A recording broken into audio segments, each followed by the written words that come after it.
کبھی سوچا ہے کہ انسان کا دماغ اور دل کمزور کیوں ہو جاتے ہیں؟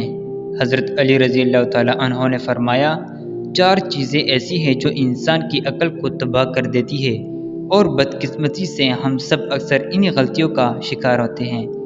فضول گفتگو اور بے مقصد الفاظ۔ زیادہ بولنا عقل کو کمزور کرتا ہے۔ فضول باتیں دماغ کو تھکا دیتی ہیں اور روح کو بے سکون کرتی ہیں۔ حل: بولنے سے پہلے سوچیں کیا یہ بات فائدہ مند ہے؟ اگر نہیں تو خاموش رہنا ہی بہتر ہے۔ بری صحبت سے بہتر ہے کہ انسان تنہا رہے۔ دوست اور محفلیں انسان کے اخلاق اور سوچ کا آئینہ ہے۔ حل: ہمیشہ ایسے لوگوں کے قریب رہیں جو آپ کو علم، سکون اور نیکی کی طرف لے جائیں۔ غصہ اور زیادہ سوچنا۔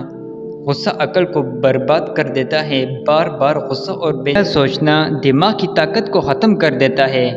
حل: جب غصہ آئے تو 3 بار گہری سانس لیں، خاموش ہو جائیں اور پانی پی لیں۔ یہ سنت بھی ہے اور سکون کا ذریعہ بھی۔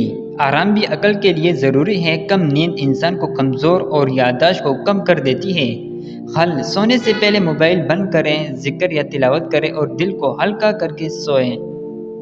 خاموشی عقل کی زینت ہے۔ لوگ اپنی زبان کے نیچے چھپے ہوتے ہیں۔ علم دولت سے بہتر ہے، کیونکہ علم تمہاری حفاظت کرتا ہے اور دولت کی تمہیں حفاظت کرنی پڑتی ہے۔ سب سے بڑی دولت عقل ہے اور سب سے بڑا فقر جہالت۔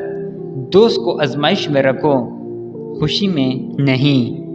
جس کا رزق بڑھ گیا اس کے دوست بھی بڑھ گئے، اور جس پر مصیبت آئی وہ تنہا رہ گیا۔ سب سے بڑی عادت صبر ہے۔ جس نے اپنے راز کو چھپایا وہ اپنی حفاظت کر گیا۔ یہ ہیں وہ باتیں جو ہمارے دماغ اور دل کو مضبوط کرتی ہیں۔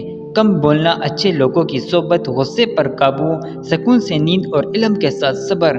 حضرت علی کی حکمت ہمیشہ آج کے دور میں بھی روشنی دکھاتی ہے۔